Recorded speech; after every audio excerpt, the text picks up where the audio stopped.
नमस्कार दोस्तों, आपका स्वागत है ममता हिंदी कहानियां चैनल में। यहाँ पर आपको मिलेंगी दिलचस्प और रोचक कहानियां। अगर आपको हमारी कहानियां पसंद आए तो वीडियो को लाइक करें, चैनल को सब्सक्राइब करें और अपने सुझाव कमेंट में जरूर दें। आपके सहयोग से हमारा यह चैनल और भी लोगों तक पहुंच सकेगा। धन्यवाद। बहुत समय पहले की बात है। एक विशाल और प्रभावशाली राजा था। उसका राज्य चारों दिशाओं में विस्तृत था और उसकी प्रजा सुख शांति में जीवन व्यतीत कर रही थी। हर ओर समृद्धि का वातावरण था और किसी भी प्रकार की कमी नहीं थी। तभी राजमहल में एक शुभ समाचार आया। राजा के घर एक पुत्र का जन्म हुआ। राजा की प्रसन्नता अनंत हो गई और पूरे राज्य में उत्साह और आनंद की लहर दौड़ गई। सिर्फ राजा के घर में ही नहीं, बल्कि उसके वफादार मंत्री के घर भी उसी समय एक पुत्र का आगमन हुआ। इस दोहरी खुशी को मनाने के लिए नगर में भव्य आयोजन किए गए। धीरे धीरे दोनों बालक बड़े होने लगे। उनका पालन पोषण साथ हुआ और शिक्षा भी एक ही गुरुकुल में पूरी हुई। दोनों बालकों के बीच इतनी घनिष्ठता बढ़ी कि वे हर समय एक दूसरे के साथ रहते। समय के साथ वे दोनों युवा हो गए। एक दिन उन्होंने विचार किया कि क्यों न देश का भ्रमण किया जाए। क्योंकि धन और साधनों की कोई कमी नहीं थी, उन्होंने राजा से अनुमति प्राप्त की और अपनी यात्रा पर निकल पड़े। भ्रमण करते करते वे एक घने जंगल में पहुंचे। रात गिरने लगी थी और आसपास कोई गांव या बस्ती नजर नहीं आ रही थी। उन्होंने निर्णय लिया कि जंगल में ही रात बितानी होगी। एक विशाल वृक्ष को देखकर उन्होंने सोचा कि यह रात्रि विश्राम के लिए उचित स्थान होगा। दोनों ने अपने घोड़ों को वृक्ष के नीचे बांधा और स्वयं उसकी ऊंची शाखाओं पर चढ़ गए। वहां उन्होंने रात गुजारने की योजना बनाई। जैसे जैसे रात का अंधकार गहराने लगा, जंगल की भयंकर खामोशी और जंगली जानवरों की आवाजों ने वातावरण को भयावह बना दिया। ऐसी विकट परिस्थितियों में उन्हें नींद नहीं आ पा रही थी, परंतु उन्होंने साहस बनाए रखा। आधी रात के सन्नाटे में उन दोनों मित्रों ने एक विचित्र और रहस्यमय दृश्य देखा, जिसने उनके हृदय में भय उत्पन्न कर दिया। जिस वृक्ष के पास वे विश्राम कर रहे थे, उसके पास ही एक शांत सा तालाब था। अचानक उस तालाब के मध्य जल में हलचल होने लगी। जैसे ही पानी में कंपन बढ़ा, वहां से सांप के फूंफकारने जैसी तीव्र ध्वनि गूंजने लगी। कुछ ही क्षणों में तालाब के मध्य से एक विशाल नाग प्रकट हुआ। उसका फन ऊपर उठा हुआ था और उसके मस्तक पर एक अद्भुत मणि शोभायमान थी। उस मणि से ऐसा प्रकाश प्रस्फुटित हो रहा था जो पूरे वातावरण को प्रकाशित कर रहा था। नाग ने धीरे धीरे अपनी मणि को तालाब के पास एक मिट्टी के टीले पर रखा और भोजन की तलाश में फुफकारते हुए उसी वृक्ष के नीचे आ पहुंचा, जिस पर दोनों मित्र छिपे बैठे थे। उस विशाल नाग को अपनी ओर आता देख दोनों मित्र भयभीत हो उठे। उन्हें लगा कि नाग उन्हें डस लेगा और उनकी जीवन यात्रा यही समाप्त हो जाएगी। लेकिन कुछ समय बाद वह नाग दूसरी दिशा में चला गया। नाग के हटते ही मंत्री का पुत्र अपनी जिज्ञासा को नियंत्रित नहीं कर पाया। उसने वृक्ष से नीचे उतरने का साहस किया और उस मणि के समीप जा पहुंचा।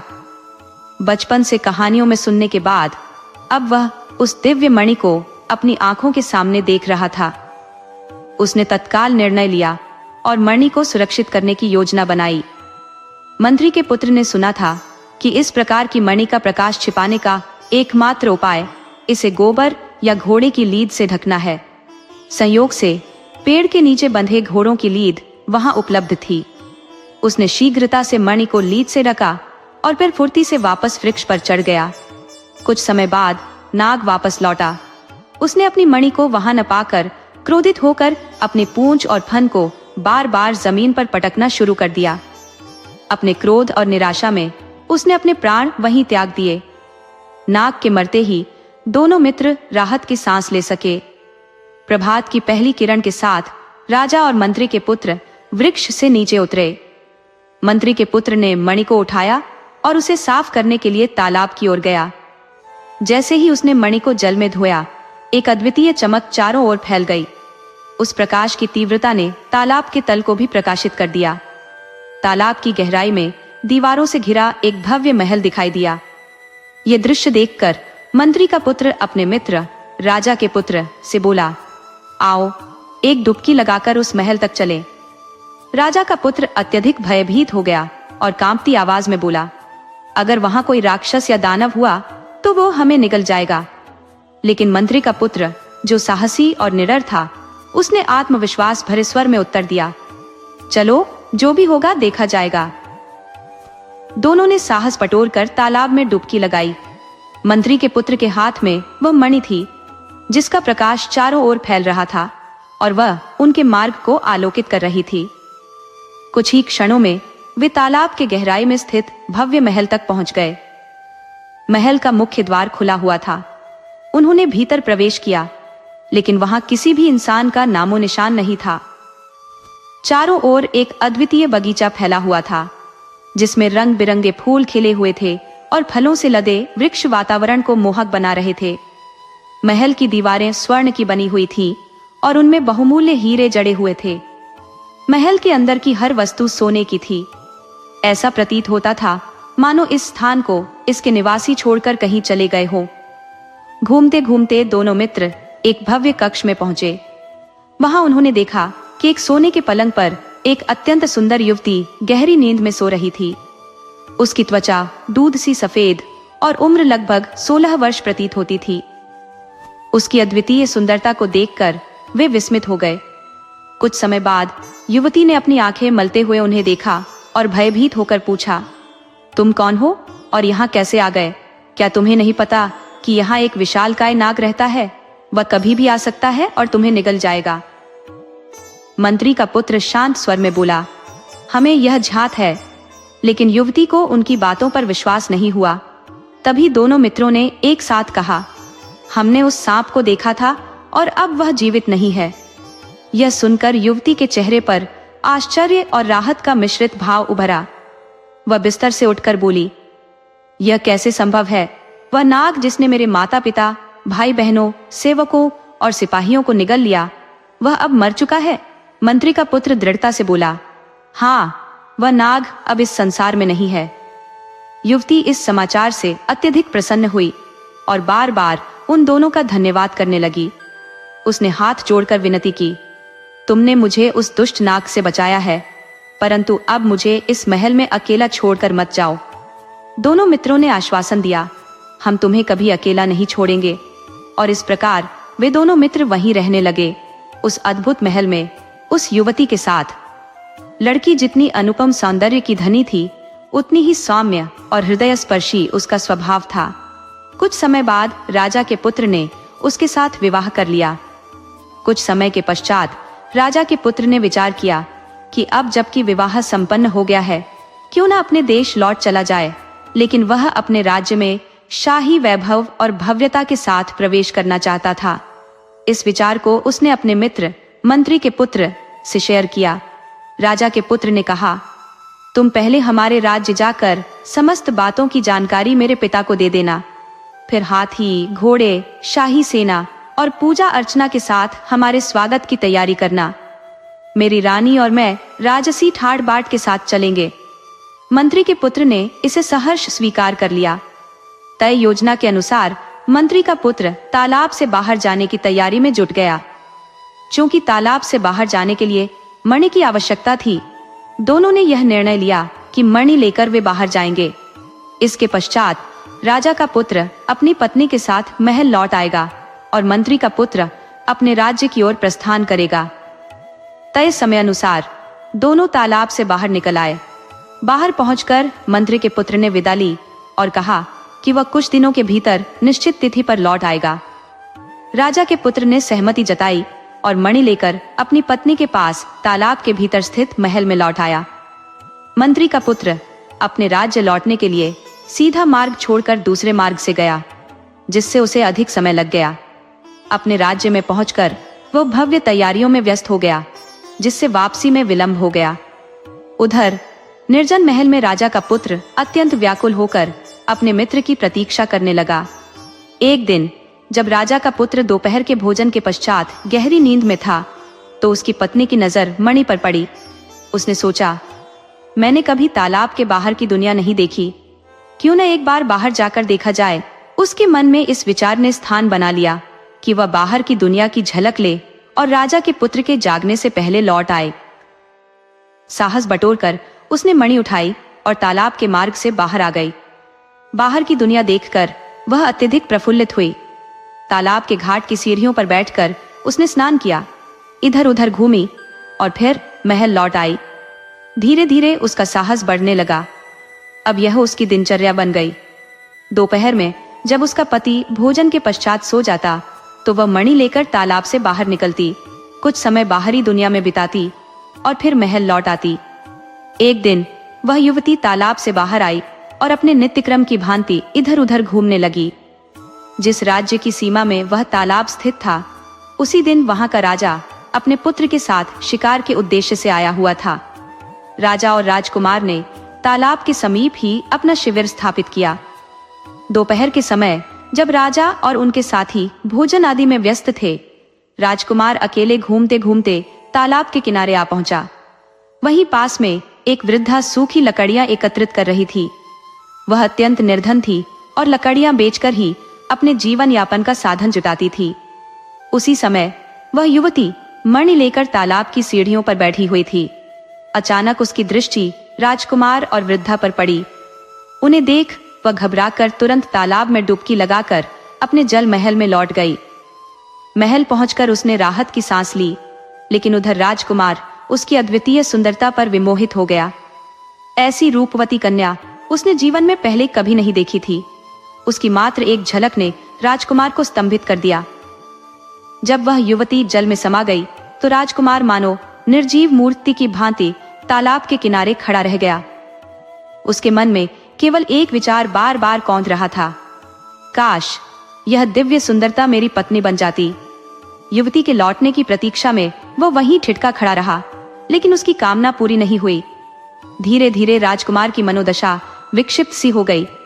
वह बार बार बुदबुदाता, अभी तो यही थी, अब भी नहीं है, अभी तो यही थी। उसे वहां से राजमहल ले जाना अत्यंत कठिन हो गया। राजमहल पहुंचने के बाद भी उसकी अवस्था नहीं सुधरी। राजा ने अनेक वैद्यों और उपचारकों को बुलवाया, किंतु किसी ने भी राजकुमार को ठीक नहीं कर पाया। राजा ने अपने राज्य और अन्य दूरस्थ क्षेत्रों में घोषणा करवाई कि जो कोई भी राजकुमार का उपचार करेगा, उसकी पुत्री से राजकुमार का विवाह कर दिया जाएगा और उसे आधा राज्य उपहार स्वरूप प्रदान किया जाएगा। फिर भी कोई भी उपचारक या ज्ञानी इस समस्या का समाधान करने के लिए आगे नहीं आया। राजकुमार की हालत दिन प्रतिदिन बिगड़ती जा रही थी और राजा अपने संतान के भविष्य तथा राज्य के उत्तराधिकारी को लेकर अत्यंत चिंतित रहने लगा। राजा गहरे निराशा में डूब गए थे कि उनके पुत्र का इलाज कोई नहीं कर सकता। एक दिन एक वृद्धा राज दरबार में आई और कहा, महाराज, मैं आपके राजकुमार को ठीक कर सकती हूँ। राजा ने विस्मय से पूछा, तुम? जब राज्य के जाने माने वैद्य असफल रहे तो तुम कैसे यह दावा कर सकती हो? क्या तुम्हें उसके पागलपन का कारण पता है? वृद्धा बोली, हाँ महाराज, मैं जानती हूँ कि आपके पुत्र की यह दशा क्यों हुई, लेकिन मैं अभी आपको नहीं बताऊंगी। पहले उसे ठीक कर दूंगी, फिर कारण प्रकट करूंगी। राजा ने चिंता भरे स्वर में कहा, तो बताओ, इसमें कितना समय लगेगा? वृद्धा ने उत्तर दिया, महाराज, यह अभी तय नहीं कर सकती, पर यदि आपका सहयोग मिला तो राजकुमार शीघ्र ही स्वस्थ हो जाएगा। राजा ने पूछा, मेरा सहयोग किस प्रकार चाहिए? वृद्धा ने कहा, जिस तालाब के पास आपके पुत्र की यह अवस्था हुई, वहां मेरे लिए एक झोपड़ी बनवा दीजिए। झोपड़ी से 100 कदम की दूरी पर आपके सैनिक छिपकर तैनात रहेंगे और मेरे आदेश का पालन करेंगे। राजा ने उसकी शर्त मान ली और तुरंत तालाब के समीप एक झोपड़ी का निर्माण करवा दिया। सैनिकों को आदेश दिया गया कि वे गुप्त रूप से वहां रहे और बिना वृद्धा के बुलाए तालाब के पास न जाएं।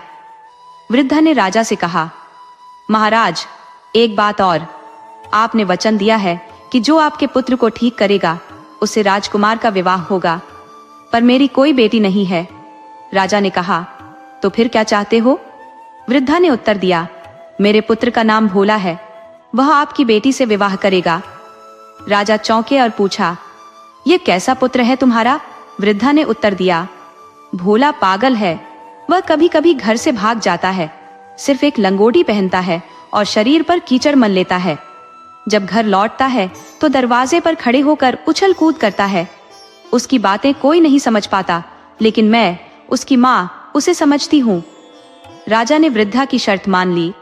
तालाब के पास झोपड़ी बन गई और सैनिक 100 कदम दूर तैनात कर दिए गए। अनुचरों को सख्त निर्देश दिए गए कि बिना वृद्धा के बुलावे के तालाब के पास कोई न जाए। वृद्धा ने तालाब पर ध्यान रखना शुरू कर दिया।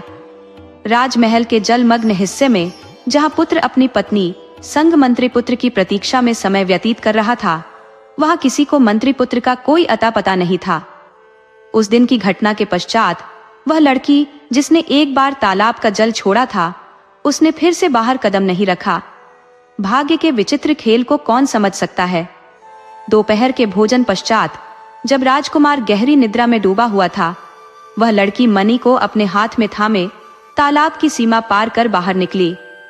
चारों ओर की निर्जनता को परखते हुए उसने सुनिश्चित किया कि आसपास कोई नहीं है। पक्के घाट पर जाकर वह बैठ गई, जबकि एक वृद्धा जो इसी अवसर की प्रतीक्षा में थी, उसे दूर से देख रही थी। जैसे ही वृद्धा ने देखा कि वह लड़की बाहर आ गई है, उसने अवसर का लाभ उठाया। पास आकर वह बोली, हे रूप की रानी, क्या मैं तुम्हारी सेवा में तुम्हें स्नान कराऊं? लड़की ने मन ही मन सोचा, यह तो एक साधारण वृद्धा है, इससे क्या भय करना, और अनुमति दे दी। वृद्धा उसके समीप बैठ गई और उसकी हथेली में मणि को देखकर बोली, अरे बेटी, इसे हाथ में क्यों रखा है? ये पानी में गिर सकती है, इसे घाट पर सुरक्षित रख दो। लड़की ने सहजता से मणि को घाट पर रख दिया। वृद्धा ने अपनी चतुराई से मौका साधा और मणि को चुपके से अपनी ओढ़नी में छिपा लिया। इसके बाद उसने राजा के सैनिकों को संकेत दिया, जो पहले से ही छिपे हुए थे। सैनिकों ने तत्परता से लड़की को पकड़कर राजा के दरबार में प्रस्तुत किया। जैसे ही लड़की को दरबार में लाया गया, राजा के पुत्र की नजर उस पर पड़ी और वह खुशी से चिल्ला उठा, मिल गई, मिल गई। उसकी प्रसन्नता और उत्साह देखते ही बनते थे। राजकुमार की मानसिक स्थिति पूरी तरह सामान्य हो गई। राजा ने अपने पुत्र की खुशी देखकर उसकी शादी उस लड़की से करने का निर्णय लिया। लेकिन लड़की ने राजा से कहा, महाराज, मैं एक व्रत में हूं। मैंने संकल्प लिया है कि 1 वर्ष तक किसी अन्य पुरुष का मुख नहीं देखूंगी, अतः यह अभी संभव नहीं। राजा ने उदासी भरी दृष्टि से यह सुनकर सहमति जताई और प्रतीक्षा का निश्चय किया। उधर मंत्री का पुत्र अपनी तैयारी के साथ तालाब के किनारे आम्रवाटिका में तंबू गाड़े, हाथी घोड़े और सैनिकों के संग उपस्थित हुआ। वह दिन रात एक तक तालाब की ओर देखता रहता कि कब उसका मित्र बाहर आए और वह उसे वापस ले जा सके। किंतु समय बीतता रहा और यह प्रतीक्षा अनवरत चलती रही। मंत्री पुत्र, जो तीव्र बुद्धिमत्ता और दूरदर्शिता का प्रतीक था, तालाब की स्तब्ध गहराइयों को निहारते हुए सोच रहा था कि राजकुमार और उसकी पत्नी अब तक बाहर क्यों नहीं आए। उसकी छठी इंद्रिय उसे संकेत दे रही थी कि अवश्य ही किसी अप्रत्याशित घटना ने उन्हें रोक रखा है। किंतु वह जानता था कि पालपुरी तक पहुंचने के लिए सांप की मणि अपरिहार्य है। मणि के अभाव में उस स्थान तक पहुंच पाना असंभव था। इधर राजमहल में व्रत की अवधि अपने समापन की ओर अग्रसर थी। 1 वर्ष का समय पूर्ण होने को था और राजा ने अपने पुत्र के विवाह की तैयारियां प्रारंभ कर दी थी।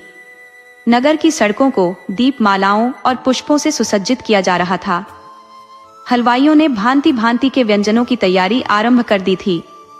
दरबार में मंगल गान गूंजने लगे और राजमहल की शहनाइयों की गूंज ने वातावरण को अलौकिक बना दिया।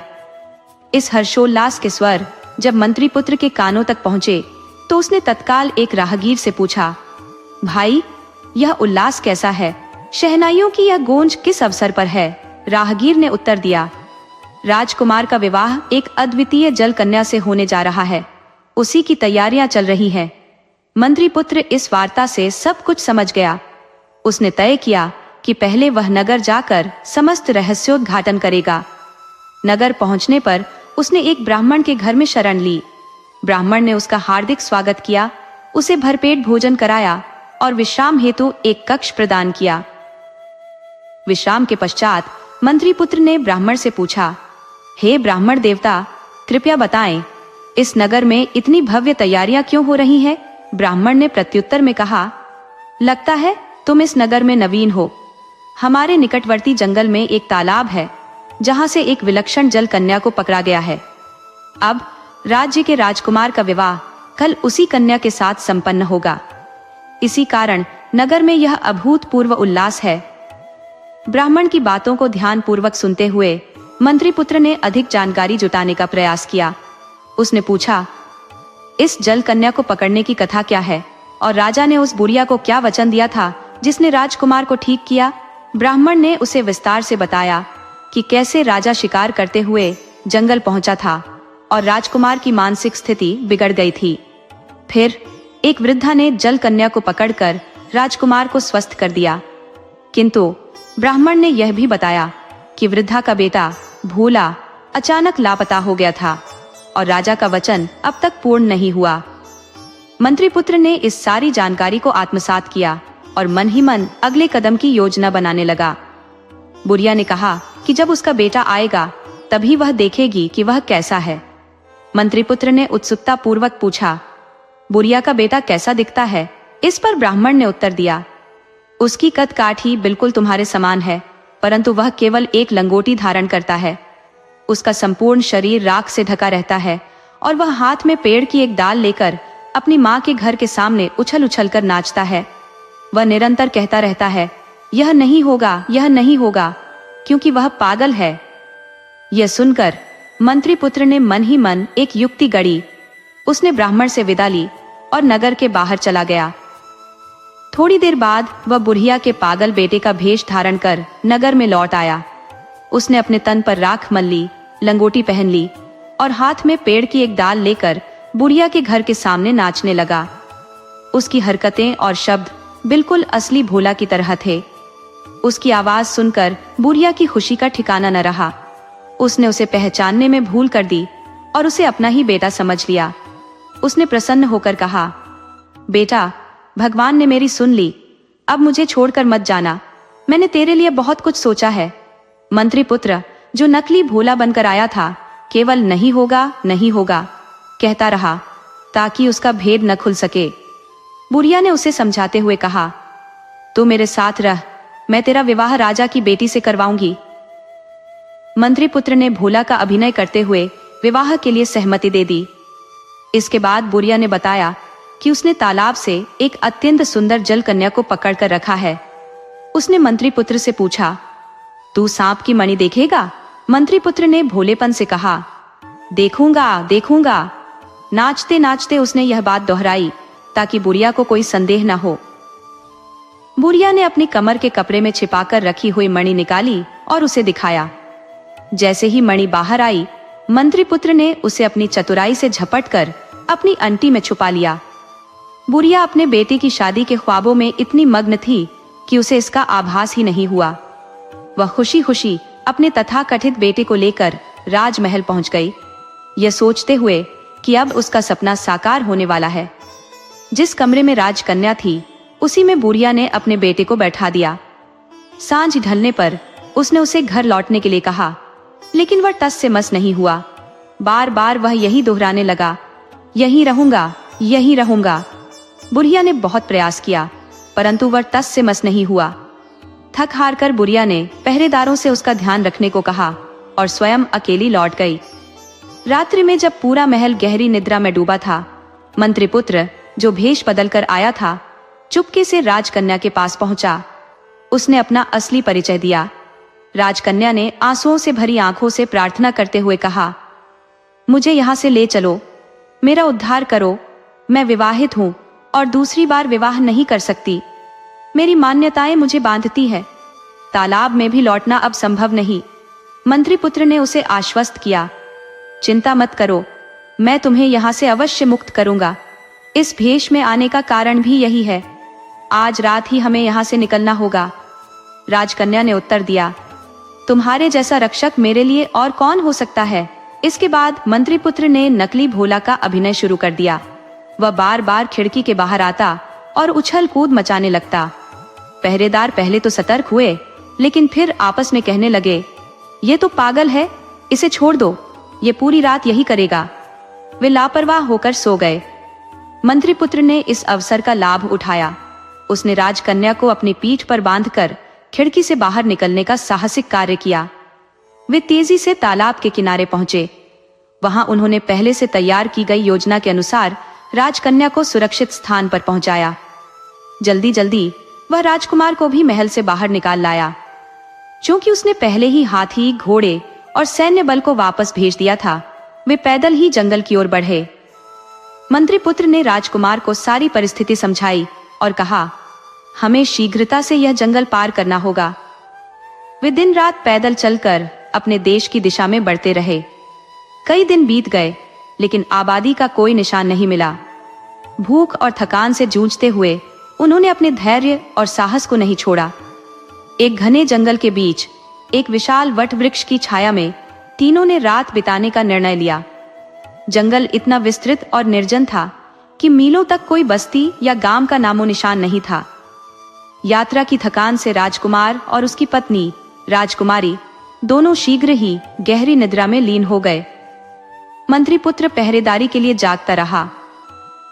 रात्रि के सन्नाटे में उसकी दृष्टि पेड़ की ऊंची शाखाओं पर बसे एक घोंसले पर पड़ी।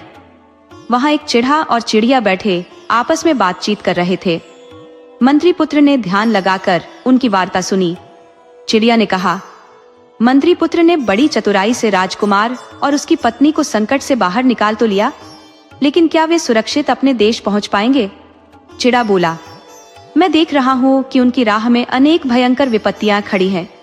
पहली मुसीबत तब आएगी जब राजा अपने पुत्र को लेने के लिए हाथी भेजेगा।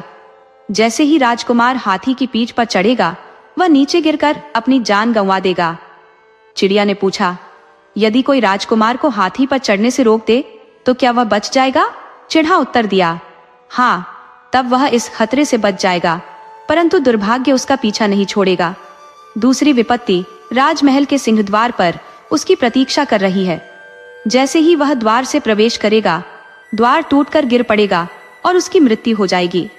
चिड़िया ने फिर सवाल किया, यदि कोई पहले से ही सिंहद्वार को गिरा दे तो क्या राजकुमार बच सकेगा? चिड़ा बोला, हाँ, तब वह इस खतरे से भी बच जाएगा, लेकिन उसकी अंतिम विपत्ति भोज के समय आएगी। राजा अपने पुत्र और पुत्रवधू की वापसी के उपलक्ष्य में भव्य भोज का आयोजन करेगा। राजकुमार की थाली में मछली का सिर परोसा जाएगा। जैसे ही वह उसे खाएगा, मछली का सिर उसके गले में अटक जाएगा और उसका अंत हो जाएगा। चिड़िया ने पूछा, और यदि मछली का सिर पहले ही थाली से हटा दिया जाए तो? चिड़ा बोला, तब वह बच जाएगा, परंतु अंतिम रात जब राजकुमार सोने जाएगा तो एक विषैला सर्प उसके पास आएगा और उसे डस लेगा। चिड़िया ने कहा, यदि कोई सर्प को पहले ही मार डाले तो? चिड़ा उत्तर में बोला, यदि ऐसा हुआ तो वह इन सभी विपत्तियों से बच जाएगा। मंत्री पुत्र इन सभी बातों को ध्यानपूर्वक सुनता रहा। इसी बीच चिड़िया ने कहा, लेकिन एक बात ध्यान रखना, यदि कोई इन बातों को सुनकर राजकुमार को बता देगा तो वह स्वयं पत्थर की मूर्ति में परिवर्तित हो जाएगा। यह सुनकर मंत्री पुत्र चिंतन में डूब गया। उसने ठान लिया कि चाहे जो भी हो, वह राजकुमार को इन सभी संकटों से बचाएगा, भले ही उसे स्वयं को दांव पर क्यों न लगाना पड़े। चिड़िया ने बड़ी गंभीरता से कहा, जब वह पत्थर की मूर्ति में परिवर्तित हो जाएगा तब उसका पुनः जीवन कैसे संभव होगा? इस पर चिड़ी ने उत्तर दिया, यदि राजकुमार अपनी पहली संतान का बलिदान कर उसके रक्त को मूर्ति पर अर्पित करेगा, तभी वह पुनः जीवित होगा। सूर्य की पहली किरणों के साथ जब सुबह हुई तो मंत्री के पुत्र ने पूरी रात की यह अनसुनी वार्ता सुन ली थी। यद्यपि उसने सारी बातें ध्यानपूर्वक सुनी, परंतु उसने राजकुमार को कुछ भी नहीं बताया। यात्रा आगे बढ़ाई गई। रास्ते में यह सूचना मिली कि राजा ने अपने पुत्र और पुत्रवधू के स्वागत के लिए हाथी, घोड़े और पालकी भेजी है। मंत्री के पुत्र ने तुरंत निर्णय लिया और कहा, राजकुमार, आप हाथी पर न बैठे, हाथी पर मैं चढ़ूंगा। आप घोड़े की सवारी करें और राजकुमारी को पालकी में बैठा दे। राजकुमार ने यह सुनकर क्रोध को संयमित कर लिया। वह मन ही मन सोचने लगा, इसी मंत्री पुत्र की सहायता से ही मैं अपनी पत्नी सहित लौट रहा हूँ। इसे हाथी पर बैठने दो, मैं घोड़े पर ही सही। जब वे नगर के समीप पहुंचे तो नगर का मुख्य द्वार फूलों और रत्नों से सुसज्जित था, लेकिन मंत्री के पुत्र ने हाथी से छलांग लगाकर तत्काल द्वार को ध्वस्त कर दिया। राजकुमार के भीतर क्रोध की लहर उमड़ी, पर उसने कुछ नहीं कहा। नगर का दूसरा द्वार खोला गया और जैसे ही वे प्रवेश कर पाए वह द्वार भी टूटकर गिर गया। लेकिन इसके बावजूद किसी ने कोई टिप्पणी नहीं की। राजमहल में भव्य भोज का आयोजन किया गया। राजकुमार की थाली में मछली का सिर परोसा गया। तभी मंत्री पुत्र ने फुर्ती से वह मछली का सिर उठाकर अपने मुंह में डाल लिया। यह देखकर राजकुमार को असहजता हुई। वह सोचने लगा कि मंत्री पुत्र ऐसा विचित्र व्यवहार क्यों कर रहा है। फिर भी उसने चुप्पी साधे रखी। भोजन समाप्त होने के बाद मंत्री पुत्र ने राजकुमार से विदा मांगी। उसने कहा, मुझे अब आज्ञा दीजिए ताकि मैं अपने घर लौट सकूं। राजकुमार उसके व्यवहार से आहत था, लेकिन उसने उसे जाने की अनुमति दे दी। हालांकि मंत्री पुत्र घर नहीं गया। वह चुपचाप राजकुमार के कक्ष में जाकर पलंग के नीचे छुप गया। आधी रात के समय जब राजकुमार और राजकुमारी गहरी नींद में थे, तभी उसने देखा कि एक विशाल विषधर फन फैलाए कक्ष में प्रवेश कर रहा है। जैसे ही सर्प ने राजकुमार को डसने की कोशिश की, मंत्री पुत्र ने तलवार से उसे टुकड़े टुकड़े कर दिया। उसने सर्प के अवशेषों को एक पात्र में छुपा दिया। बर्तन के अचानक गिरने की तेज आवाज सुनकर राजकुमार की पत्नी हड़बड़ाकर उठ बैठी। उसकी दृष्टि जैसे ही सहन कक्ष में छिपे मंत्री के पुत्र पर पड़ी, वह भयभीत होकर चिल्लाने लगी। यह शोर सुनते ही राजकुमार भी जाग गया। उसने पलंग के पास रखी तलवार उठाई और मंत्री के पुत्र पर प्रहार करने के लिए तैयार हो गया। मंत्री पुत्र तुरंत हाथ जोड़कर बोला, मित्र, मेरा विश्वास करो, मैं तुम्हें कोई हानि पहुंचाने नहीं आया, बल्कि तुम्हारी रक्षा के लिए यहाँ था। लेकिन क्रोध से आगा बबूला राजकुमार उसकी बातों को सुनने को तैयार नहीं था। उसने दहाड़ते हुए कहा, झूठे बहाने मत बनाओ। मैं पतालपुरी से लौटने के बाद से ही तुम्हारे व्यवहार में बदलाव देख रहा हूँ। तुम मुझसे ईर्ष्या करते हो और छल से भरे हुए हो। राजकुमार की तीखी बातों ने माहौल को और अधिक तनावपूर्ण बना दिया, जबकि मंत्री का पुत्र शांत बना रहा। वह बोला, मित्र, यदि तुम मेरी बातों पर ध्यान दोगे तो समझोगे कि मैंने यह सब तुम्हारी भलाई के लिए किया है, अन्यथा मेरे पास कोई विकल्प नहीं था। राजकुमार चिल्लाया, सच क्यों नहीं बताते? किसने तुम्हारा मुंह बंद कर रखा है? कौन है जो तुम्हें रोक रहा है? मंत्री पुत्र ने गहरी सांस ली और बोला, मेरा भाग्य मित्र, यदि मैंने तुम्हें सच्चाई बता दी तो मैं पत्थर की मूर्ति बन जाऊंगा। लेकिन यदि तुम मुझे बचाना चाहते हो तो तुम्हें अपनी पहली संतान की बलि देकर उसके रक्त से मुझे अभिषेक करना होगा, तभी मैं पुनः जीवन पा सकूंगा। राजकुमार का क्रोध और बढ़ गया। वह गरजते हुए बोला, तुम ये मनगढ़ंत कहानियां क्यों सुना रहे हो? मुझे बेवकूफ समझते हो? तुम्हारे छल कपट में मैं फंसने वाला नहीं हूँ। अब मैं तुम्हारी कोई बात नहीं मानूंगा। मंत्री पुत्र का चेहरा दुख से भर गया। उसने अंततः सारी बातें राजकुमार के सामने प्रकट करने का निर्णय लिया। उसने कहा, जब हम जंगल में थे और तुम विश्राम कर रहे थे, मैंने चिरा और चिड़िया की वार्ता सुनी थी। उन्होंने जो रहस्य बताया वह मैंने तुमसे छिपाया ताकि तुम्हें कष्ट न हो।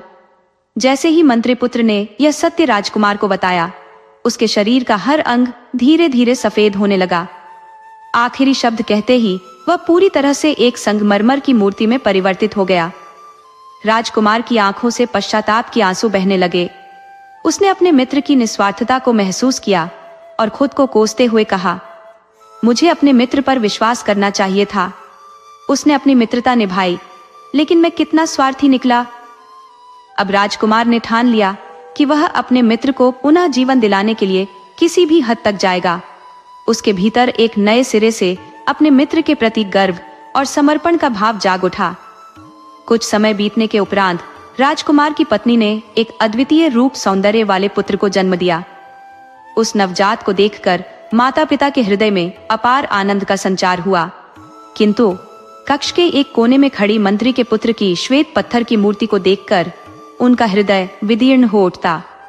वह असहायता और मित्र के प्रति अपराध बोध की पीड़ा से भर उठते।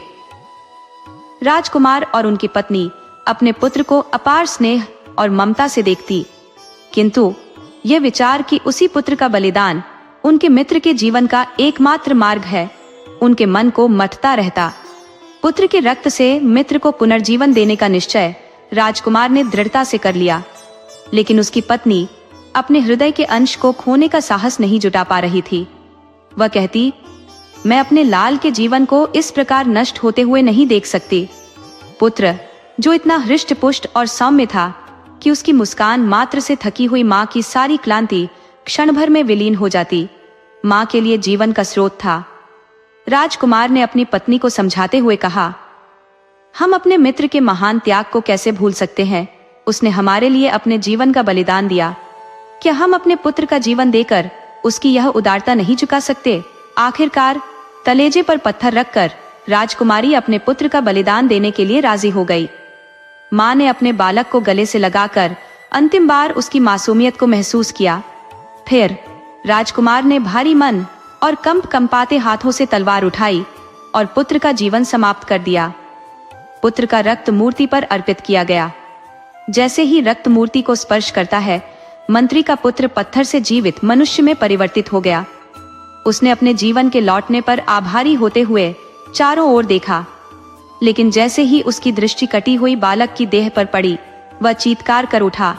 उसके हृदय को मानो घाव सा लगा। वह बोला, यह क्या अनर्थ कर दिया। अब इस मासूम को कैसे जीवित किया जाए। तभी उसे स्मरण हुआ कि राजकुमार की माता देवी काली की सिद्ध भक्त थी। वह तुरंत उस कटी देह को लेकर देवी के चरणों में जा पहुंचा। देवी काली की कृपा से वह बालक पुनः जीवित हो गया। राजकुमार, उसकी पत्नी और मंत्री का पुत्र यह चमत्कार देखकर काली माता की जय जयकार करने लगे। माँ काली की पूजा अर्चना करते हुए उनका हृदय कृतज्ञता से भर गया। पुत्र के जीवित होने पर राजकुमारी का हर्षोन्माद शब्दों से परे था। अब मंत्री का पुत्र और राजकुमार परिवार सहित सुख शांति से रहने लगे। राजकुमार ने राजा का पद संभाल लिया और अपने मित्र को अपनी सेना का प्रधान सेनापति नियुक्त किया। दोनों मित्रों ने अपनी मित्रता का अनोखा अध्याय रचते हुए अपने राज्य को सुख समृद्धि से परिपूर्ण किया।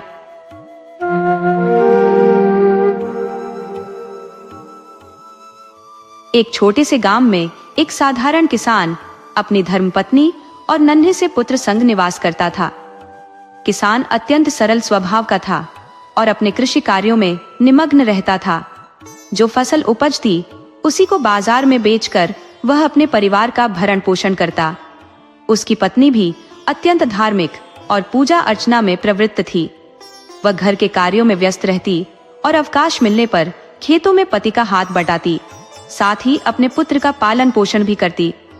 इस प्रकार उनका परिवार आनंद और संतोष से जीवन यापन कर रहा था।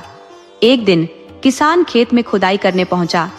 जैसे ही उसने अपनी कुदाल मिट्टी में चलाई, उसका ध्यान गया कि उसकी कुदाल के नीचे एक सर्प आ गया है।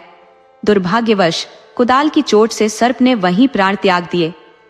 किसान ने यह देखकर अत्यंत दुख अनुभव किया। उसकी दृष्टि पास के बिल पर पड़ी, जहां उसने सर्प के एक नन्हे से शावक को देखा। हालांकि नागिन वहां उपस्थित नहीं थी। किसान विचारमग्न हो गया। सर्प तो अब नहीं रहा और शायद नागिन भी कहीं चली गई हो, लेकिन यह नन्हा सांप तो अब अनाथ हो गया। उसके मन में दया और पश्चाताप का सागर उमड़ पड़ा। किसान को अपनी करनी पर गहरा पश्चाताप हुआ। उसने मन ही मन कहा, मुझसे बड़ा अपराध हो गया। यदि नागिन होती तो अब तक बदला अवश्य ले चुकी होती। किंतु नागिन अनुपस्थित थी और वह विचार करने लगा कि इस नन्हे सर्प को यूं अनाथ नहीं छोड़ा जा सकता। उसने उसे घर ले जाने का निश्चय किया। किसान ने उस सर्प शावक को टोकरी में रखा और घर आते ही पत्नी को सारा वृत्तांत सुनाया। उसने बताया कि कैसे अनजाने में कुदाल से उसने सर्प का वध कर दिया। उसकी पत्नी सरल स्वभाव की थी। उसने सर्प के बच्चे को देखा और कहा, आज से यह भी हमारा पुत्र है।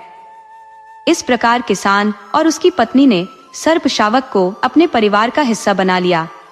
इधर जब नागिन अपने बिल में लौटी और पति का निर्जीव शरीर देखा तो वह विलाप करने लगी।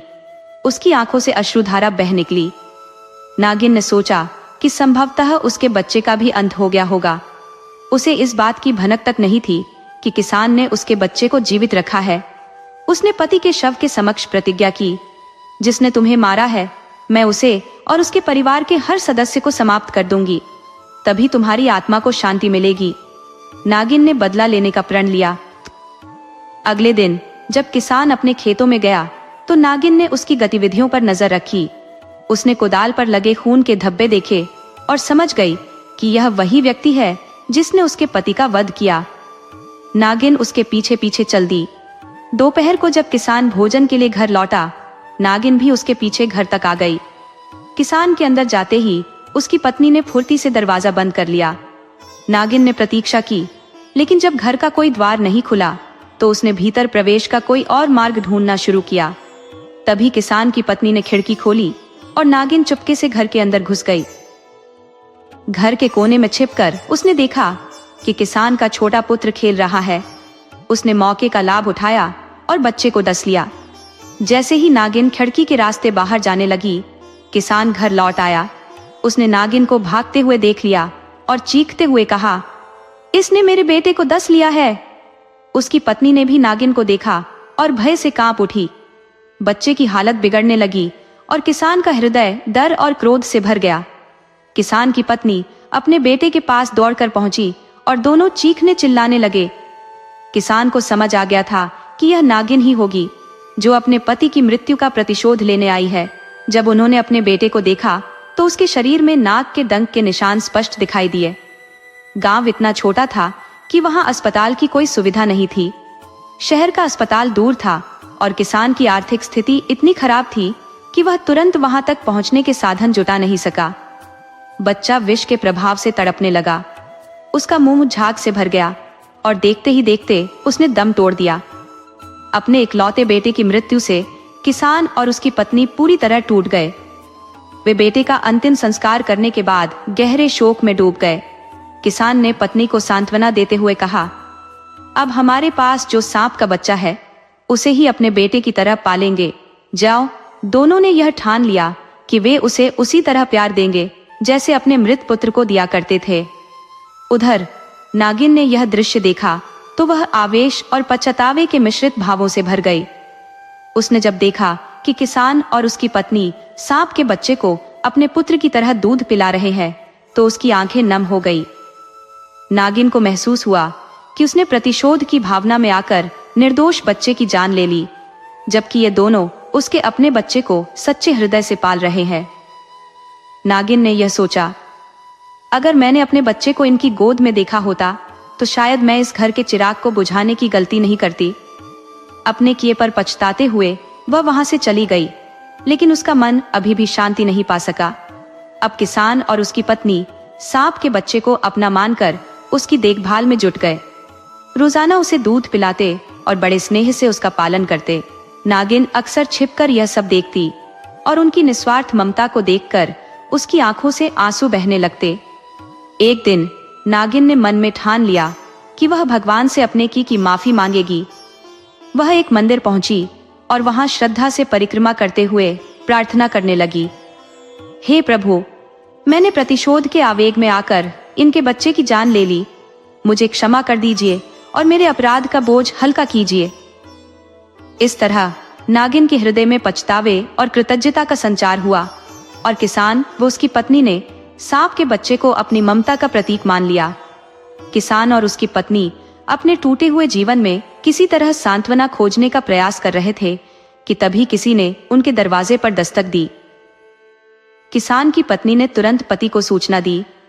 किसान ने दरवाजा खोलते ही देखा कि सामने एक अमीर महिला खड़ी थी जिसकी गोद में एक छोटा बच्चा था। उस महिला के चेहरे पर घबराहट और आंखों में आंसू स्पष्ट थे।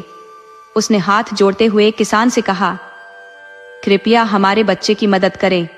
इसे एक नागिन ने डस लिया है और हमारे पीछे गुंडे पड़े हैं। हमें इस बच्चे को बचाने का और कोई रास्ता नहीं सूझ रहा।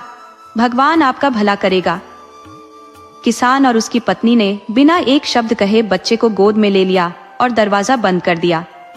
बच्चे की हालत देखकर उनकी आंखों में वही दर्द ताजा हो गया जो उन्होंने अपने बेटे को खोने के समय महसूस किया था। बच्चा विष के प्रभाव से तड़प रहा था। किसान और उसकी पत्नी ने भगवान से प्रार्थना की कि इस बार किसी चमत्कार से बच्चे की जान बच जाए। वे बच्चे को अस्पताल ले जाने का विचार करने लगे, लेकिन अस्पताल दूर था और वहां तक पहुंचने में देर हो सकती थी। उन्होंने सोचा कि रास्ते में कहीं गुंडों ने पहचान लिया तो वे बच्चे को मार डालेंगे। ऐसे में किसान ने बच्चे के गले से सोने का लॉकेट उतार लिया जो उसकी पहचान का संकेत था।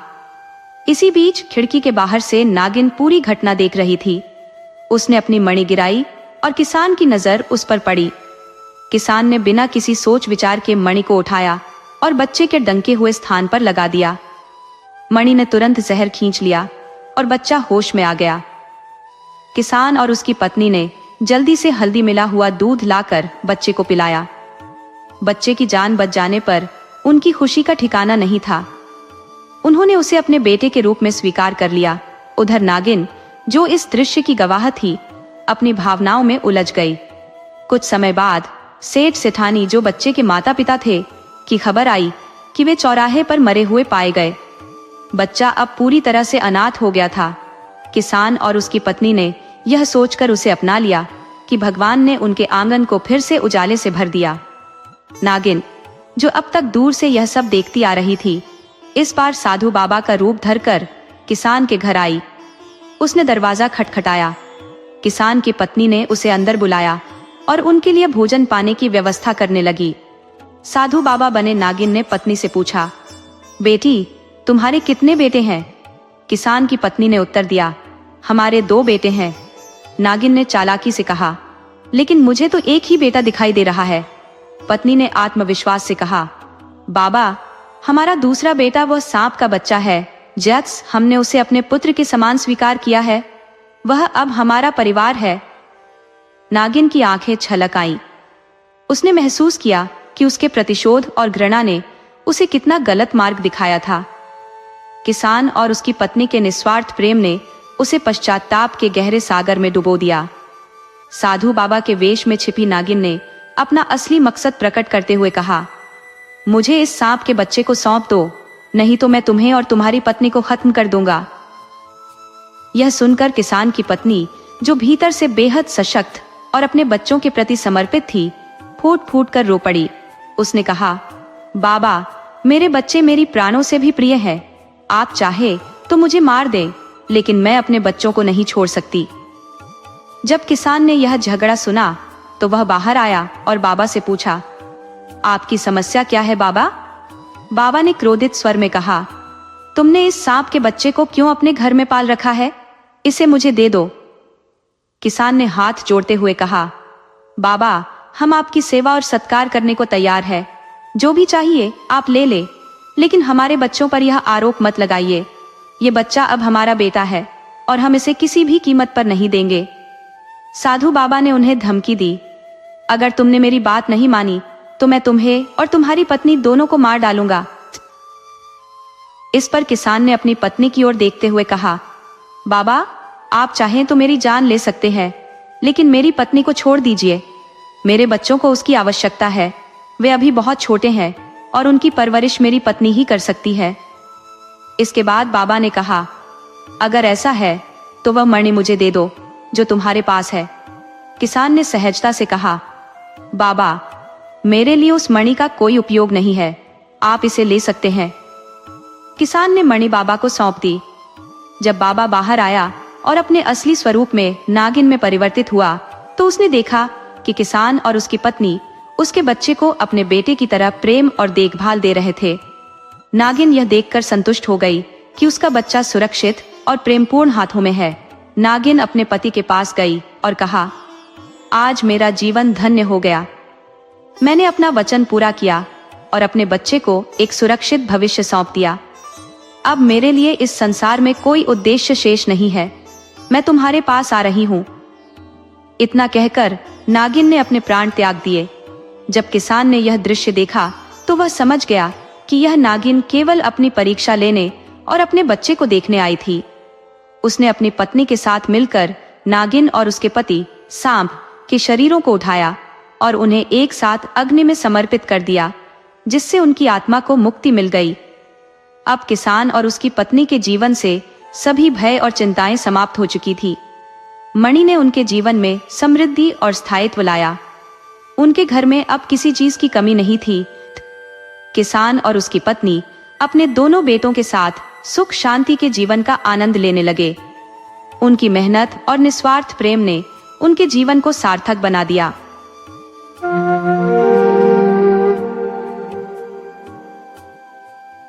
एक बार की बात है, सूर्य, चंद्रमा, मंगल, बुध, बृहस्पति, शुक्र, शनि, राहु और केतु ये नवग्रह आपस में एक विवाद में उलझ गए। सभी सोचने लगे कि इनमें से सबसे श्रेष्ठ, सबसे महान कौन है। हर ग्रह स्वयं को सबसे बड़ा बताने लगा और अपनी विशिष्टता पर जोर देने लगा। मैं सबसे महान हूँ, ऐसा कहते हुए सभी ग्रह आपस में बहस करने लगे, परंतु कोई निष्कर्ष तक नहीं पहुंच पाए। आखिरकार सभी ग्रह झगड़ते हुए इंद्रदेव के पास पहुंचे और बोले, हे इंद्रदेव, आप सभी देवताओं के स्वामी हैं, हमारे इस प्रश्न का निपटारा कीजिए। हमें बताइए कि हम 9 ग्रहों में से सबसे महान कौन है। इंद्रदेव ने यह प्रश्न सुना और थोड़े असमंजस में पड़ गए। उन्होंने सोचा, यह तय करना मेरे लिए अत्यंत कठिन है कि किसी को श्रेष्ठ या निम्न कहा जाए, परंतु उन्होंने एक समाधान सुझाया। इस समय पृथ्वी पर एक राजा है, विक्रमादित्य, जो सभी के कष्टों का निवारण करने वाले माने जाते हैं। तुम सभी उनके पास जाओ और उनसे अपने प्रश्न का उत्तर मांगो, वही तुम्हारे इस विवाद का उचित हल निकाल सकते हैं।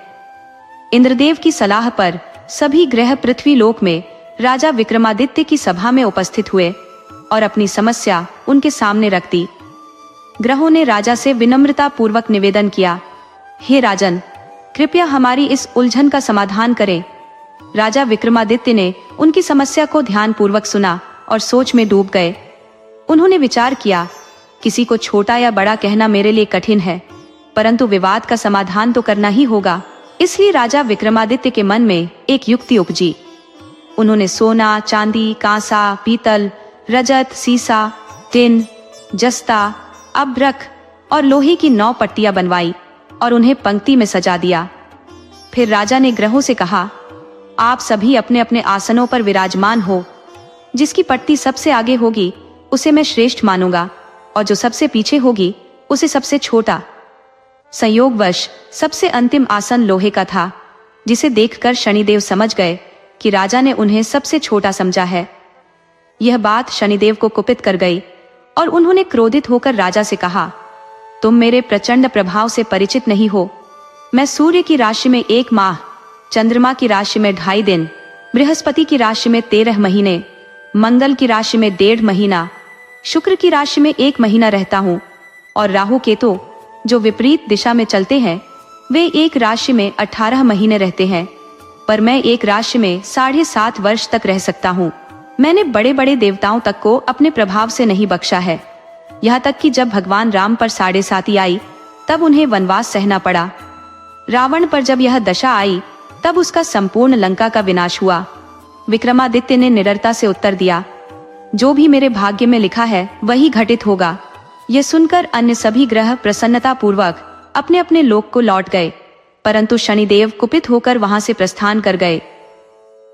कुछ समय पश्चात राजा विक्रमादित्य पर शनिदेव की 7.5 का प्रभाव शुरू हो गया। शनिदेव घोड़े के व्यापारी का रूप धारण कर अद्वितीय घोड़ों को लेकर उनके राज्य में आ गए।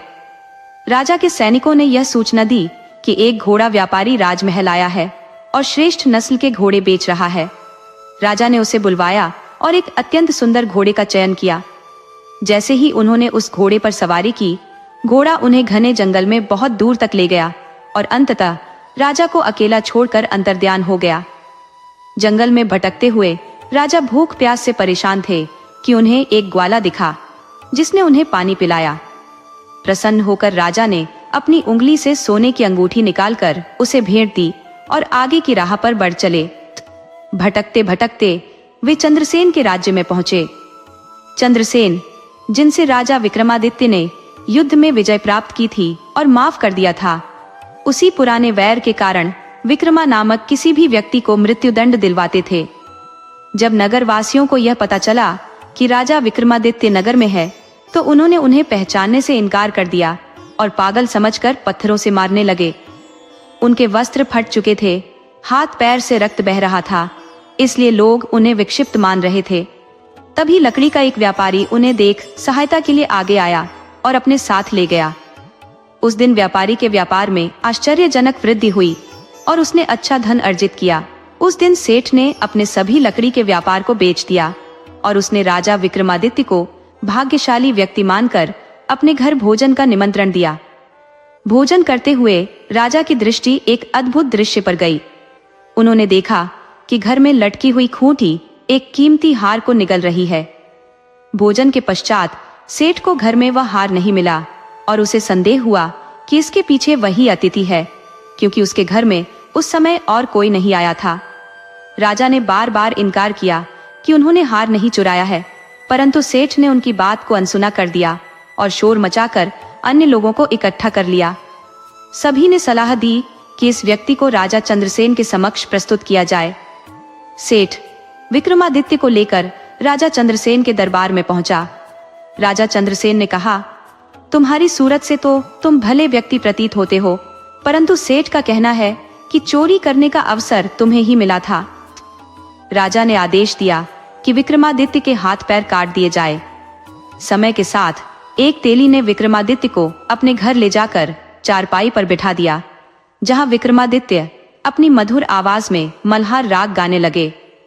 धीरे धीरे शनिदेव का प्रभाव समाप्त होने लगा, जिसका श्रेय विक्रमादित्य की पत्नी की तपस्या और पूजा को दिया गया।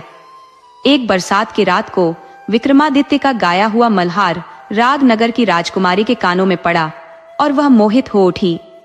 उसने अपनी सखी को भेजकर यह पता लगाने का आदेश दिया कि यह मनमोहक गायन किसका है। सखी ने ढूंढने के पश्चात बताया कि तेली के घर में एक विकलांग व्यक्ति यह गायन कर रहा है।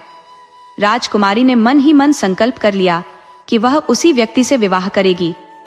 अगले दिन राजकुमारी ने व्रत रखने का निर्णय लिया और अपने बिस्तर से उठने से मना कर दिया। उसकी दासी ने रानी को यह सूचना दी। रानी ने आकर राजकुमारी से इस व्रत का कारण पूछा तो राजकुमारी ने अपने प्रण का खुलासा किया और कहा कि वह केवल उसी व्यक्ति से विवाह करेगी जो तेली के घर में रहता है। रानी ने उसे समझाने का प्रयास किया, यहाँ तक कि राजा ने भी कहा कि वे उसका विवाह किसी बड़े राजा के साथ करेंगे, परंतु राजकुमारी अपने निर्णय पर अड़िग रही। उसने दोहराया कि वह अपने प्रण से पीछे नहीं हटेगी। राजा ने राजकुमारी को समझाते हुए कहा, तुम अपना संकल्प त्याग दो, परंतु राजकुमारी ने दृढ़ता से उत्तर दिया, मैं अपने प्राणों की आहुति दे सकती हूँ, पर अपना प्रण कभी नहीं तोड़ूंगी। तब राजा ने कहा, जैसा तुम्हारी इच्छा, जो विधि के विधान में अंकित है वही होगा। राजा ने तेली को बुलवाया और कहा, मैं चाहता हूँ कि जो व्यक्ति तुम्हारे घर में रह रहा है उसके साथ मैं अपनी पुत्री का विवाह कर दूं। ये सुनते ही तेली ने आश्चर्य से कहा, महाराज, आप एक उच्च कुल के राजा हैं और मैं एक साधारण जात का तेली, यह कैसे संभव हो सकता है? परंतु राजा के हठ के आगे तेली को झुकना पड़ा। राजा विक्रमादित्य ने अंततः अपनी पुत्री का विवाह राजकुमारी के साथ संपन्न करवा दिया। रात्रि में जब विक्रमादित्य राजकुमारी के महल में सो रहे थे, तब आधी रात के सन्नाटे में शनिदेव प्रकट हुए और बोले, राजन, आपने मेरे कोप का सामना किया और जो भी दुख आपको मिला वह मेरे कारण था। राजा ने शनिदेव से क्षमा याचना की। शनिदेव उनके प्रति प्रसन्न होकर बोले, मैं तुम्हारे इस कष्ट के लिए माफी मांगता हूँ और तुम्हारे हाथ पैर पुनः प्रदान करता हूँ। राजा ने शनिदेव से प्रार्थना की, प्रभु, कृपया मेरे जैसे दुख किसी और को न दे। शनिदेव ने उनकी विनम्र प्रार्थना स्वीकार की और कहा, जो भी व्यक्ति मेरी कथा को सुनेगा या कहेगा उस पर मेरी दशा का प्रभाव नहीं पड़ेगा। जो मेरी आराधना करेगा, चींटियों को आता डालेगा, उसकी सभी मनोकामनाएं पूर्ण होंगी। यह कहते हुए शनिदेव अंतर्ध्यान हो गए। इस दौरान राजकुमारी की नींद खुली और उसने देखा कि राजा के हाथ पैर सही हो चुके हैं। राजा ने उसे अपनी पहचान उज्जैन के राजा विक्रमादित्य के रूप में बताई और अपनी संपूर्ण यात्रा का वृत्तांत सुनाया। यह सुनकर राजकुमारी अत्यंत प्रसन्न हुई। प्रातःकाल राजकुमारी ने अपनी सखियों को अपने पति की गाथा सुनाई। ये समाचार सेठ तक भी पहुंचा, जिसने तुरंत राजा के पास जाकर क्षमा मांगी। उसने राजा के चरणों में गिरकर कहा, मैंने आप पर झूठा आरोप लगाया था, आप मुझे जो दंड देना चाहे दे। राजा ने कहा, यह सब शनिदेव की महादशा का प्रभाव था, इसमें तुम्हारा कोई दोष नहीं, अपने घर जाओ। फिर भी सेठ ने निवेदन किया कि उसकी आत्मा को शांति तभी मिलेगी जब राजा उसके घर भोजन स्वीकार करेंगे। राजा ने उसकी इच्छा स्वीकार की और सेठ ने राजमहल की शोभा के अनुरूप अनेक प्रकार के स्वादिष्ट व्यंजन बनवाकर राजा का सम्मान पूर्वक सत्कार किया। उसी क्षण राजा ने एक चमत्कारिक घटना घटते हुए देखी। जिस खूंटी ने पहले उस हार को निगला था, अब वही खूंटी उस हार को उगल रही थी। भोजन समाप्त होने के बाद सेठ ने हाथ जोड़कर राजा को कई स्वर्ण मुद्राएं भेंट की और निवेदन किया कि उसकी कन्या श्रीकंबरी को भी उनका सानिध्य प्राप्त हो। इसके पश्चात सेठ ने अपनी पुत्री का विवाह राजा के साथ संपन्न किया और दहेज स्वरूप विपुल धन संपत्ति तथा दास दासियों की भेंट भी दी। कुछ दिन वहां रहने के उपरांत राजा ने अपने राज्य लौटने की इच्छा प्रकट की। तब राजकुमारी और श्रीकंबरी दहेज में मिले दान दक्षिणा और दास दासियों सहित राजा के साथ उज्जैन नगरी की ओर चल पड़ी। जैसे ही नगरवासियों को राजा की आगमन सूचना मिली, संपूर्ण उज्जैन की प्रजा उनके स्वागत के लिए सज्जित हो गई। राजा के महल में प्रवेश करने पर नगर में हर्षोल्लास का माहौल बन गया और रात्रि को दीपमालाएं जलाकर उत्सव मनाया गया। उस दिन राजा ने पूरे राज्य में घोषणा करवाई कि शनिदेव सभी ग्रहों में सर्वोच्च है और उनके अपमान के कारण ही उन्हें यह संकट झेलना पड़ा। राजा ने आदेश दिया कि सभी नगरवासी शनिदेव की पूजा अर्चना और कथा का आयोजन करें। इस प्रकार शनिदेव की कृपा से उज्जैन नगरी की प्रजा सुखी जीवन व्यतीत करने लगी। शनिवार के दिन पीपल के वृक्ष के नीचे जल चढ़ाना चाहिए और उस पर काली उड़द, दूध, सरसों का तेल, गुड़ तथा काले वस्त्र अर्पित कर दीपक जलाना चाहिए। पीपल के वृक्ष की 7 परिक्रमा कर एम शम शनिश्चराय नमः का जाप करना लाभदायक होता है। शनिदेव की कथा का पाठ करना और दूसरों को सुनाना शनिदेव की विशेष कृपा प्राप्त करने का माध्यम है। इस कथा को सुनने वाले व्यक्ति के समस्त कष्ट दूर हो जाते हैं और उसके समस्त पाप नष्ट हो जाते हैं। शनिवार को काले वस्त्र धारण करना, काली उड़द की खिचड़ी का सेवन करना और काले तिल का दान करना विशेष पुण्यदायी होता है।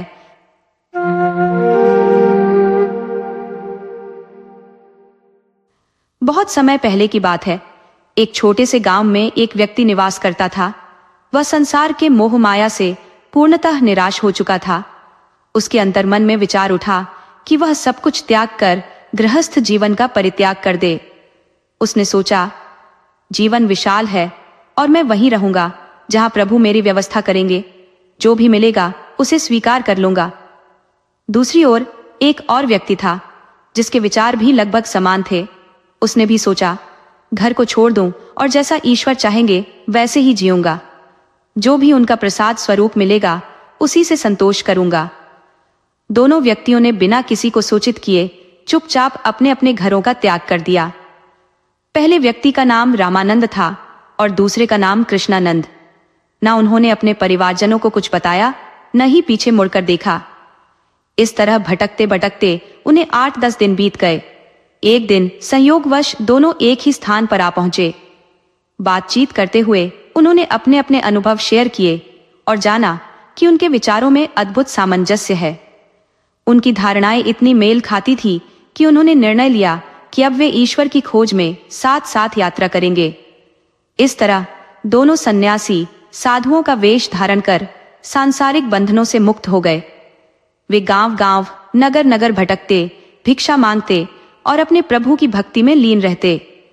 कभी कभी उन्हें भोजन भी नहीं मिलता था तो वे केवल प्रभु का स्मरण करते हुए जल ग्रहण कर सो जाते। उनके बीच न कोई ईर्ष्या थी, न कोई वैमनस्य। प्रेम और सौहार्द के साथ वे अपने जीवन को प्रभु की भक्ति में समर्पित कर चुके थे। उनका आपसी संबंध इतना पवित्र था कि शिकायत का कोई स्थान ही नहीं था। इस प्रकार दिन, सप्ताह और महीने बीतते गए। भक्ति और तपस्या के इस सफर में वे हिमालय की पवित्र भूमि तक जा पहुंचे। वहां जाकर उन्होंने अपने आप को पूरी तरह से साधना और ईश्वर आराधना में तल्लीन कर दिया। दोनों मित्र हिमालय की शांत और दिव्य ऊर्जा में डूबे निरंतर अपने प्रभु को अर्पित हो गए। उनकी यात्रा केवल देह से नहीं, आत्मा से भी गहन होती चली गई। यही है प्रेम और भक्ति की वह गाथा जिसमें प्रभु को समर्पण ही सबसे बड़ी साधना बन जाता है। हिमालय के अद्भुत और पावन वातावरण में 2 साधु रामानंद और कृष्णानंद गहन तपस्या में लीन थे। उनके निवास के समीप एक निर्मल नदी प्रवाहित होती थी, जिसके शीतल जल से वे प्रतिदिन प्रातःकाल स्नान कर अपने ध्यान और साधना को निखारते थे। दोनों संत अपने जीवन का प्रत्येक क्षण ईश्वर आराधना में समर्पित कर चुके थे, किंतु उनके मन में अब भी एक ही उत्कंठा शेष थी, प्रभु के साक्षात दर्शन का सौभाग्य। एक दिन जब वे अपनी कुटिया में ध्यानस्थ थे, तब देवऋषि नारद का वहां से गुजरना हुआ। जैसे ही साधुओं ने नारद मुनि को देखा, उन्होंने स्नेह और आदर पूर्वक अपने आश्रम में विश्राम करने का आग्रह किया। नारद मुनि, जो सदा प्रेम और समर्पण का आदर करते थे, उनके आग्रह को अस्वीकार नहीं कर सके और उनकी कुटिया में थोड़ी देर ठहरने के लिए सहमत हो गए। कुछ समय पश्चात नारद जी ने साधुओं से संवाद करते हुए पूछा, हे तपस्वियों, आप दोनों ईश्वर की आराधना में इतने वर्षों से निरंतर लीन है, क्या अब तक आपको प्रभु के दर्शन प्राप्त हुए हैं? इस प्रश्न पर रामानंद और कृष्णानंद ने विनम्र स्वर में उत्तर दिया, हे मुनिवर, हमारे लिए यह परम सौभाग्य है कि आपने हमारी कुटिया को पवित्र किया। हम दोनों लंबे समय से ईश्वर की खोज में संलग्न हैं, किंतु अब तक हमें प्रभु के दर्शन का सौभाग्य प्राप्त नहीं हुआ। हमारी एकमात्र अभिलाषा यही है कि हम ईश्वर के दिव्य स्वरूप का दर्शन कर सके। साधुओं के इस अनुरोध को सुनकर नारद मुनि ने उनकी भावनाओं को गंभीरता से ग्रहण किया। उन्होंने कहा, हे संतो, मैं जब अगली बार भगवान विष्णु से भेंट करूंगा, तब अवश्य उनसे आपके बारे में पूछूंगा और आपको उनकी इच्छा की जानकारी दूंगा। इसके पश्चात नारद मुनि बैकुंठ धाम की ओर प्रस्थान कर गए।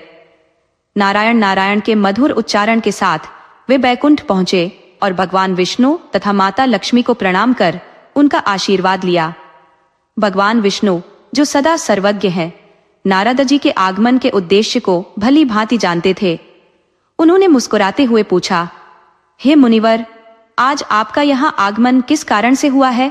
नारद मुनि, जो अपनी दिव्य ध्वनि नारायण नारायण से समस्त लोगों को गुंजायमान करते हैं, प्रभु विष्णु के समक्ष उपस्थित हुए। उन्होंने विनम्रता से कहा, प्रभु, आप तो सर्वज्ञ हैं, संपूर्ण सृष्टि के संचालक और अजर अमर सत्य के प्रतीक। आपकी इच्छा के बिना एक तिनका भी अपनी जगह से नहीं हिल सकता। मैं यह भलीभांति जानता हूं कि आप मेरे आगमन के उद्देश्य को पहले ही समझ चुके हैं। भगवान विष्णु ने मुस्कुराते हुए कहा, हे देवर्षि, मैं तुम्हारे विचारों को पहले ही जान चुका हूं। वे दोनों साधु जिनसे तुम्हारी भेंट हुई थी, मेरी भक्ति में लीन है। मैं उन्हें अपने दर्शन अवश्य दूंगा। नारद मुनि ने झिंझकते हुए पूछा, हे प्रभु, कृपया यह बताने का कष्ट करें कि आप उन्हें दर्शन कब देंगे? भगवान विष्णु ने एक हास्यपूर्ण किंतु गूढ़ संकेत में उत्तर दिया, जिन वृक्षों के नीचे तुम और वे साधु संवाद कर रहे थे, उस वृक्ष की शाखाओं पर जितने पत्ते हैं, उतने वर्षों के बाद उन्हें मेरे दर्शन प्राप्त होंगे। यह सुनते ही नारद जी क्षण भर के लिए चिंतन में डूब गए, किंतु उन्होंने शीघ्र ही अपनी भावनाओं को संयमित किया। उन्होंने भगवान विष्णु और माता लक्ष्मी से आज्ञा ली और अपनी वीणा के मधुर संगीत के साथ बैकुंठ धाम से प्रस्थान किया। नारायण नारायण की गूंज के साथ वे पुनः पृथ्वी लोक पर उन दोनों साधुओं के पास पहुंचे। साधुओं ने नारद मुनि को देखकर हर्षोल्लास से उनका स्वागत किया, उन्हें आदर पूर्वक बैठने के लिए स्थान दिया और फल फूल अर्पित किए। इसके बाद वे दोनों विनम्रता से हाथ जोड़कर बोले, हे मुनिवर, कृपया हमें यह बताएं कि हमारे प्रभु के दर्शन कब होंगे? नारद मुनि थोड़े असमंजस में पड़ गए। उनके मन में विचार उठा कि यदि उन्होंने सत्य कह दिया तो यह सुनकर साधुओं का विश्वास कमजोर पड़ सकता है। हो सकता है कि वे भक्ति का मार्ग छोड़ दे। किंतु दूसरे ही क्षण उन्होंने निश्चय किया कि उन्हें सत्य ही कहना चाहिए, क्योंकि सत्य ही सच्ची भक्ति का आधार है। साधुओं की उत्कंठा को शांत करते हुए नारद जी बोले, हे भक्तों, जिन वृक्षों के नीचे हम बैठकर वार्ता कर रहे हैं, उसकी शाखाओं पर जितने पत्ते हैं, उतने वर्षों के उपरांत आपको प्रभु के साक्षात दर्शन का सौभाग्य प्राप्त होगा। यह सुनते ही साधुओं के नेत्रों में अश्रु छलक आए, किंतु उनके हृदय में प्रभु के प्रति अधिक विश्वास और भी प्रबल हो गया। उन्होंने कहा, हे मुनिवर, यह भी हमारे लिए परम सौभाग्य है कि प्रभु ने हमें अपनी भक्ति में बनाए रखा। हम अपनी साधना जारी रखेंगे, चाहे यह युगों तक क्यों न चले। नारद मुनि ने उनके इस अडिग विश्वास को सराहा और नारायण नारायण कहते हुए वहां से विदा ली। साधुजन पुनः अपनी तपस्या में लीन हो गए और हिमालय की शांत वादियां उनके अटूट विश्वास और भक्ति की साक्षी बनी रही। जैसे ही नारद जी ने प्रभु का संदेश उन दोनों साधुओं को सुनाया, उनके हृदय में भक्ति का ऐसा ज्वार उमड़ा कि वे प्रेम मुग्ध होकर प्रभु की आराधना में नृत्य करने लगे। उनके मन और तन की सुध बुध लुप्त हो गई। उनकी भक्ति की ऐसी प्रचंड लहरें उठी कि वे अपनी ही चेतना से परे चले गए। यह देख नारदा जी भी स्वयं को रोक न सके और अपनी वीणा थामे उन्हीं के साथ नृत्य करने लगे, मानो वह पूरा वातावरण, वह संपूर्ण स्थान भक्ति और दिव्यता की महासागर में विलीन हो गया हो। उन तीनों का यह अलौकिक नृत्य जैसे स्वर्गीय संगीत का सजीव चित्रण था। तीनों अपनी चेतना खो चुके थे, मानो उनकी आत्मा प्रभु में लीन हो चुकी हो। यह प्रेम और भक्ति का ऐसा दृश्य था जिसे शब्दों में बांधना असंभव प्रतीत होता है। उसी समय भगवान विष्णु ने अपने दिव्य लोक से इस अद्वितीय दृश्य को देखा। भक्तों की यह प्रेमपूर्ण स्थिति देखकर वे स्वयं को रोक नहीं सके और उसी क्षण वहां प्रकट हो गए। उनके आगमन से वह स्थान और भी दिव्य हो गया। प्रभु ने भी साधुओं और नारद जी के साथ नृत्य करना प्रारंभ कर दिया। यह दृश्य इतना मनोहारी था कि स्वयं प्रकृति भी मानो झूम उठी हो। कुछ क्षणों बाद नारद जी ने अपनी आंखें खोली और देखा कि प्रभु स्वयं उनके साथ नृत्य कर रहे हैं। यह दृश्य देखकर वे आश्चर्य और विस्मय से भर गए। उन्होंने विनम्रता से पूछा, हे प्रभु, आपने तो कहा था कि इन्हें आपके दर्शन सहस्रों वर्षों के उपरांत प्राप्त होंगे, किंतु अब आप यहाँ स्वयं इनके साथ नृत्य कर रहे हैं। ये कैसे संभव है? भगवान विष्णु मुस्कुराए और बोले, हे देवर्षि, उस समय मैंने वही कहा था जो विधाता ने इनके प्रारब्ध में लिखा था, किंतु भक्ति का मार्ग समय और नियति से परे है। जब कोई मेरे प्रति इस तरह के प्रेम और समर्पण में मग्न हो जाता है तो मैं स्वयं को रोक नहीं पाता।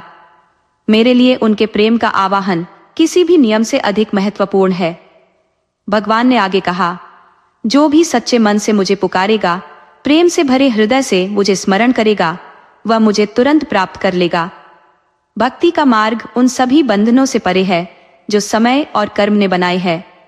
नारद जी ने भगवान की इस लीला को सुनकर उनकी स्तुति की और कहा, हे प्रभु, आपकी महिमा का पार पाना किसी के लिए संभव नहीं।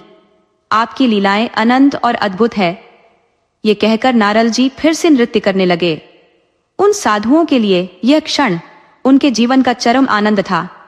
वे भगवान के चरणों में लिपट गए और उनके प्रति अपना सारा प्रेम अर्पित कर दिया। उनका मन अब तृप्त था, उनकी साधना सफल हो चुकी थी। भगवान के चरणों में वे संपूर्णता का अनुभव कर रहे थे। इस दिव्य घटना के बाद वे और अधिक समर्पित हो गए और उनकी भक्ति और गहरी हो गई। दोस्तों, यदि यह कथा आपके मन को छू गई हो तो इसे अपने प्रियजनों के साथ शेयर करें। श्री विष्णु भगवान की जय।